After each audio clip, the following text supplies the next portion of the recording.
Hello friends, Namaste. It's me Pratiksha Gautam and I'd like to welcome you to my YouTube channel.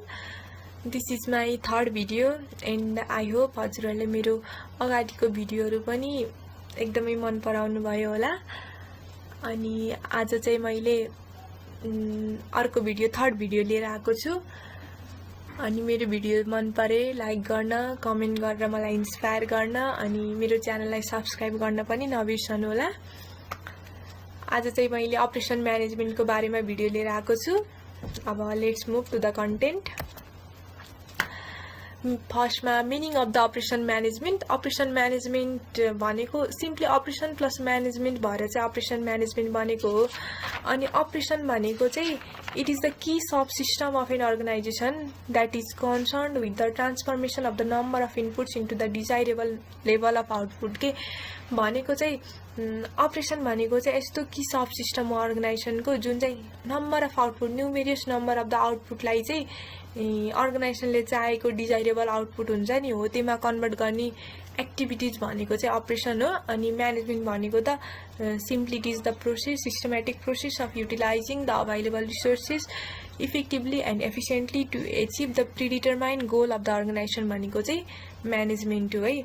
अनि यसरी चाहिँ operation management भनेको चाहिँ is the set of interrelated management activities हो which is concern with the designing and controlling the process of the production and redesigning the business operation in the production of goods and services हो। अनि operation म्यानेजमेन्टले चाहिँ that add value for the customer के भनेको चाहिँ कस्टमरले चाहेको डिजाइरेबल आउटपुटहरू provide गर्नु राम्रो in efficient and the effective manner भनेको चाहिँ अपरेसन म्यानेजमेन्ट हो है। अनि अपरेसन म्यानेजमेन्ट भनेको चाहिँ more than planning and controlling के भनेको चाहिँ प्लानिङ भनेको चाहिँ इट इज प्रिडिटरमाइनिङ द फ्युचर हो भनेको चाहिँ अहिले सोचेर फ्युचरमा काम गर्ने हो नि त। तर अपरेसन भनेको चाहिँ इट्स डुइङ के भनेको प्रेजेन्टमा गर्ने हो नि त त्यो काम। त्यही भएर इट इज मोर इम्पोर्टेन्ट भनेर पनि लिन सकिन्छ। अनि यसले चाहिँ नम्बर अफ इनपुट्सलाई चाहिँ डिजाइरेबल आउटपुटमा कन्भर्ट गर्ने भएको भएर चाहिँ यसलाई ट्रान्सफर्मेसन प्रोसेस भनेर पनि भन्न सकिन्छ अपरेसन म्यानेजमेन्टलाई चाहिँ। अनि अब चाहिँ objectives of the operation management. Operation management भनेको चाहिँ जुन कुनै अर्गनाइजेसनको पनि जुन कुनै बिजनेस फर्मको पनि एउटा इम्पोर्टेन्ट एक्टिभिटीज हो, इम्पोर्टेन्ट म्यानेजमेन्ट फङ्सन हो होइन। अनि यसको चाहिँ थुप्रै उद्देश्यहरू छन् के भनेको चाहिँ operation management always concern for the right quality, right quantity, right time, right manufacturing cost, right place and the right information के जहिले यो कुराको लागि चाहिँ त्यो त्यही गर्नुपर्छ भनेर चाहिँ मोटिभ राखेको हुन्छ कि अपरेसन म्यानेजमेन्ट फिल्डकोले चाहिँ। अनि मैले चाहिँ सिम्पल वेमा चाहिँ यसको सातवटा मेन अब्जेक्टिभ्सहरूलाई चाहिँ डिफाइन भन्नाले सातवटा मेन अब्जेक्टिभ्सहरूलाई चाहिँ पोइन्ट आउट गरेको छु। अनि फर्स्टमा छ स्ट्यान्डर्ड प्रोडक्सन भनेको चाहिँ अपरेसन म्यानेजमेन्टले जहिले पनि के उद्देश्य राख्छ भने चाहिँ स्ट्यान्डर्ड लेभल अफ प्रोडक्सनलाई के भनेको चाहिँ त्यो प्रोडक्टको डिजाइन, प्रोडक्टको डेभलपमेन्ट अनि प्रोडक्टको डेलिभरी सिस्टम हुन्छ नि हो त्यो चाहिँ एकदमै पर्फेक्ट रहनुपर्छ भन्ने कुरा चाहिँ अपरेसन म्यानेजमेन्टले जहिले पनि त्यो अब्जेक्टिभ्स राखेर अगाडि बढेको हुन्छ। अनि अर्को छ हाई पर्फर्मेन्स भनेको चाहिँ एउटा अपरेसन म्यानेजमेन्टको चाहिँ मेन अर्को अब्जेक्टिभ्स भनेको चाहिँ हाई पर्फर्मेन्स हो जसभित्र चाहिँ बेटर क्वालिटी पनि पर्छ। अनि त्यहाँ पछाडि अनि स्पिड पनि पर्छ, प्रोडक्सनको स्पिड पनि पर्छ। अनि त्यहाँ पछाडि त्यो प्रोडक्टको कस्ट पनि पर्छ। एप्रोप्रिएट कस्ट भएन भने त त्यो प्रोडक्टको पनि केही मजा भएन नि त। एप्रोप्रिएट कस्ट अनि बेटर क्वालिटी भएन भने हो त्यो चाहिँ हाई पर्फर्मेन्सभित्र पर्छ। अनि अर्को चाहिँ right management of the stakeholder भनेको चाहिँ अर्गनाइजेसन सिम्पल एक्लै मात्र रहँदैन के स्टेक होल्डर मिन त्यो अर्गनाइजेसनभित्र चासो राख्ने व्यक्तित्वहरू के जस्तै कस्टमर्स हुन्छ, इम्प्लोइज हुन्छ, सेयर होल्डर्स हुन्छ, सप्लायर्स हुन्छ, सोसाइटी हुन्छ हो। यो सबै यिनीहरू छन् नि स्टेक होल्डर्स भनेको चाहिँ चासो राख्ने व्यक्तिहरू हो। तिनीहरूको एक्सपेक्टेसन अनि विशलाई राइटली म्यानेज गर्ने र तिनीहरूको एक्सपेक्टेसनहरू फुलफिल गर्ने अब्जेक्टिभ्स पनि अपरेसन म्यानेजमेन्टको हो है। अनि अर्को छ फोर्थ नम्बरमा युटिलाइजेसन अफ रिसोर्सेस। अभाइलेबल रिसोर्सेसहरू इफेक्टिभली एन्ड इफिसियन्टली युटिलाइज गरेर चाहिँ त्यो अर्गनाइजेसनको गोल्सलाई चाहिँ ट्याक्टफुल्ली एचिभ गर्नु भनेको चाहिँ अपरेसन म्यानेजमेन्टको अर्को मेन अब्जेक्टिभ हो। अनि 5मा छ राइट म्यानुफ्याक्चरिङ भनेको चाहिँ राइट टाइममा राइट वेमा चाहिँ गुड्स एन्ड सर्भिसेसहरू म्यानुफ्याक्चरिङ गर्ने पनि यसको अब्जेक्टिभ छ।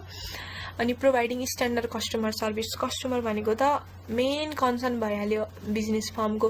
अनि हो त्यो कस्टमरहरूलाई बेटर सर्भिस बेटर टाइममा अनि बेटर क्वालिटी सहित त्यो त्यो प्रोभाइड गर्नु भनेको चाहिँ यो अपरेसन म्यानेजमेन्टको चाहिँ अब्जेक्टिभ छ। अनि right things at the right price and the right time भन्ने हुन्छ नि, हो त्यो चाहिँ यसको मेन अब्जेक्टिभ हो कि कस्टमर सर्भिसको अन्डरमा पर्ने।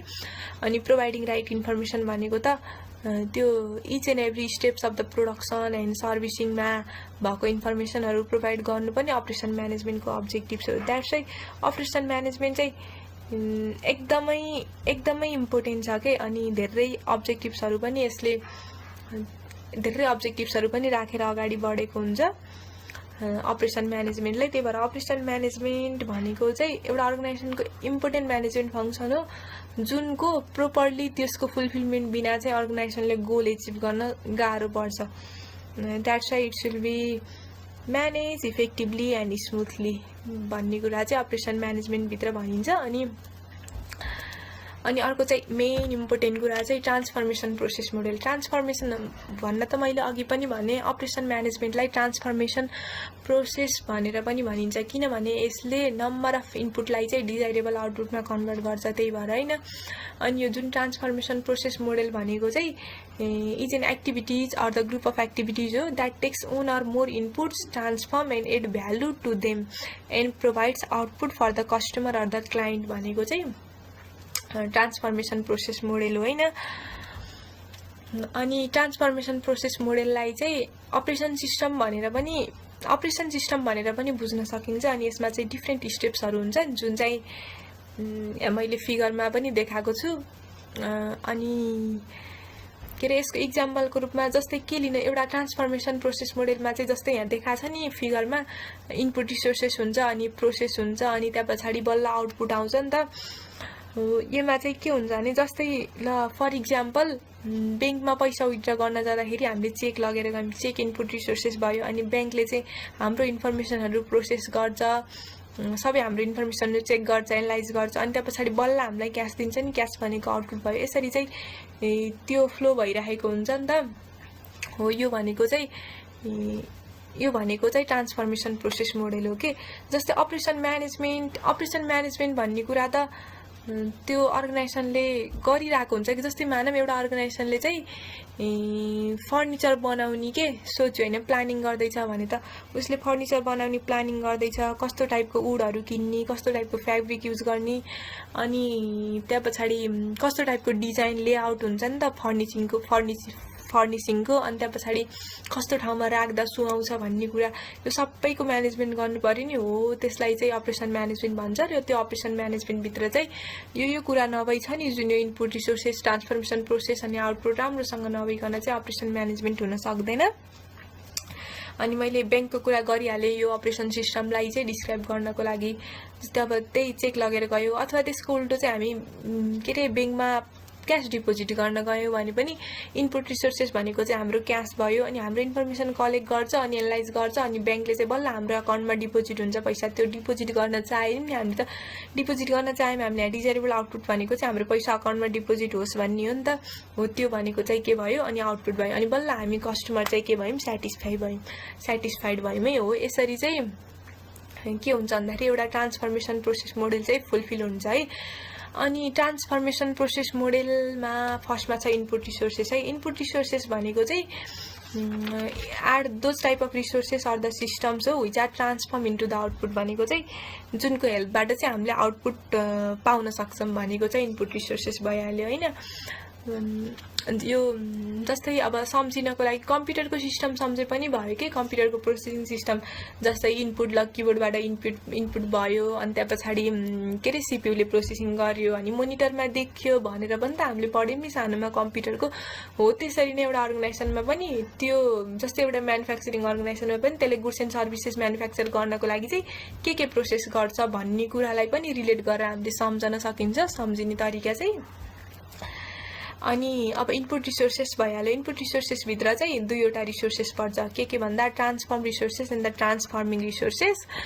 अनि कस्तो भने ट्रान्सफर्मिङ रिसोर्सेस भनेको चाहिँ आइटम्स आर द थिङ्स हो which are required to convert the raw materials into the desirable product भनेको चाहिँ ट्रान्सफर्मिङ रिसोर्सेस हो। जस्तै फेसिलिटिज र स्टाफ देख, जस्तै मानौँ एउटा सिमेन्ट कम्पनीको लागि प्लान्ट भनेको चाहिँ ट्रान्सफर्मिङ रिसोर्सेस हो के, चाहियो नि त त्यो भनेको चाहिँ ट्रान्सफर्मिङ रिसोर्सेस भयो which is required to convert the raw materials into the desire output के, त्यो भनेको ट्रान्सफर्मिङ रिसोर्सेस भयो। अनि ट्रान्सफर्म रिसोर्सेस भनेको चाहिँ products that are produce through processing of the certain raw materials भनेको चाहिँ ट्रान्सफर्म रिसोर्सेस भयो। भनेको चाहिँ सिमेन्ट भनेको चाहिँ एउटा ट्रान्सफर्म रिसोर्सेस भयो के। सिमेन्ट भनेको चाहिँ जुन चाहिँ र मेटेरियल युज गरेर हामीले प्रोड्युस गऱ्यौँ नि हो, त्यही भएर चाहिँ त्यो ट्रान्सफर्म रिसोर्सेस भयो। अनि यसरी चाहिँ यो दुईटा भयो इनपुट रिसोर्सेसको साइडमा। अरू सेकेन्डमा छ ट्रान्सफर्मेसन प्रोसेस। ट्रान्सफर्मेसन प्रोसेस भनेको चाहिँ यस्तो प्रोसेस हो which includes technology and the skill which convert the inputs to the output. भनेको चाहिँ कुनै टेक्नोलोजी युज गर्छ अनि अथवा आफ्नो स्किल युज गर्छ अनि त्यसलाई चाहिँ के गर्छ आउटपुटमा त्यो इनपुटलाई चाहिँ आउटपुटमा कन्भर्ट गर्छ भनेको चाहिँ ट्रान्सफर्मेसन प्रोसेस भयो है। जस्तै कि त्यही अघि भने नि मैले, हामी चेक लगेर डिपोजिट गर्न गयौँ भने चाहिँ ब्याङ्कले त प्रोसेस गर्छ नि त, हाम्रो इन्फर्मेसन त प्रोसेस गर्छ नि। यहाँ के भयो, इन्फर्मेसन प्रोसेसिङ भयो। यस्तो हुन्छ, कतै चाहिँ इन्फर्मेसन प्रोसेसिङ हुन्छ, कतै चाहिँ कस्टमर प्रोसेसिङ हुन्छ, कतै चाहिँ मटेरियल प्रोसेसिङ हुन्छ। अब जस्तै सिमेन्ट बनाउनको लागि चाहिँ मटेरियल प्रोसेसिङ हुन्छ। अरू म्यानुफ्याक्चरिङ कम्पनीहरूले चाहिँ मटेरियल प्रोसेसिङ गर्छ। अनि अब ब्याङ्कले इन्फर्मेसन प्रोसेसिङ गर्यो हो, त्यस्तै चाहिँ त्यो नेचर अफ द प्रोडक्ट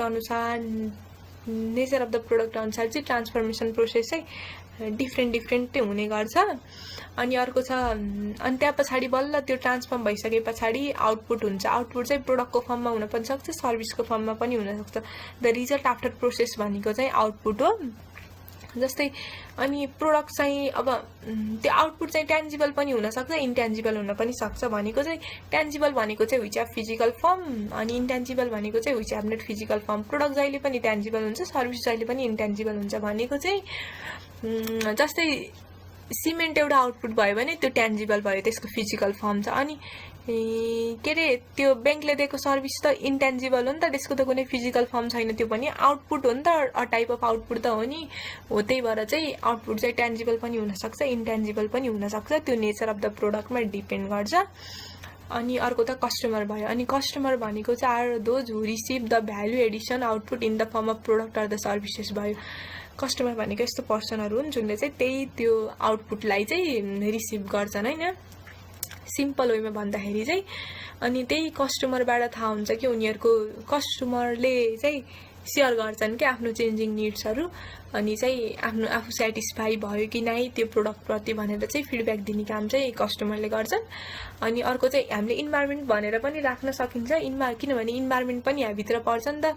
अब इन्भाइरोमेन्ट पनि कन्ट्रोल गर्न, इन्भाइरोमेन्ट भनेको चाहिँ सराउन्डिङ एराउन्ड अस के, भनेको चाहिँ त्यहाँ इन्भाइरोमेन्ट भयो भने त्यसले इनपुट रिसोर्सेसलाई पनि असर पार्न सक्छ, ट्रान्सफर्मेसन प्रोसेसलाई नि पार्न सक्छ, आउटपुटलाई नि पार्छ, कस्टमरलाई नि पार्छ। अनि इन्भाइरोमेन्ट भनेको इन्टरनल पनि हुन्छ, एक्सटर्नल पनि हुन्छ। भनेको चाहिँ इन्टरनललाई चाहिँ हामीले कन्ट्रोल गर्न सकिन्छ, त्यो इन्टरनल म्यानेजमेन्टले कन्ट्रोल गर्न सक्छ, तर एक्सटर्नललाई चाहिँ टोटल्ली कन्ट्रोल गर्न सकिँदैन हामीले। त्यही नै हो। अनि यहाँबाट चाहिँ ट्रान्सफर्मेसन प्रोसेस मोडेल चाहिँ कम्स टु द इन्ड हुन्छ। यसरी चाहिँ कस्टमरको सेटिस्फ्याक्सन भयो कि नै, अनि कतिको भ्यालु एडेड भयो कस्टमरमा भन्ने चाहिँ ट्रान्सफर्मेसन प्रोसेसको आउटकम्सबाट चाहिँ थाहा हुन्छ। यसरी चाहिँ ट्रान्सफर्मेसन प्रोसेसले चाहिँ यसरी डिफ्रेन्ट टेक्नोलोजी अनि स्किल्सहरू युज गरेर चाहिँ एउटा डिजायर आउटपुट निकाल्ने काम चाहिँ गर्छ।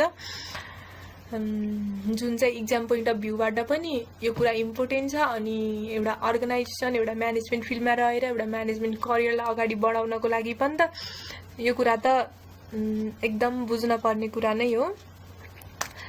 हस् त साथीहरू, आजको लागि भिडियो यति नै। हजुरहरूलाई मेरो भिडियो कस्तो लाग्यो, बुझ्नुभयो कि नै यसको बारेमा? आज चाहिँ अपरेसन म्यानेजमेन्ट, यसको अब्जेक्टिभ्स अनि ट्रान्सफर्मेसन प्रोसेस मोडेलको बारेमा चाहिँ भयो यति नै भिडियो। अनि अब पनि म फेरि अर्को भिडियो अर्को कन्टेन्ट लिएर आउनेछु र तपाईहरुलाई पनि कुनै इस्युहरु गाह्रो लाग्यो भने कमेन्ट गर्न सक्नुहुन्छ। I am always ready to help for you. अनि मन पर्यो भने चाहिँ मेरो भिडियोमा लाइक गर्न, कमेन्ट गर्न अनि च्यानललाई सब्स्क्राइब गर्न पनि नबिर्सनु होला। हस् त thank you so much. Thank you for watching. Lots of love.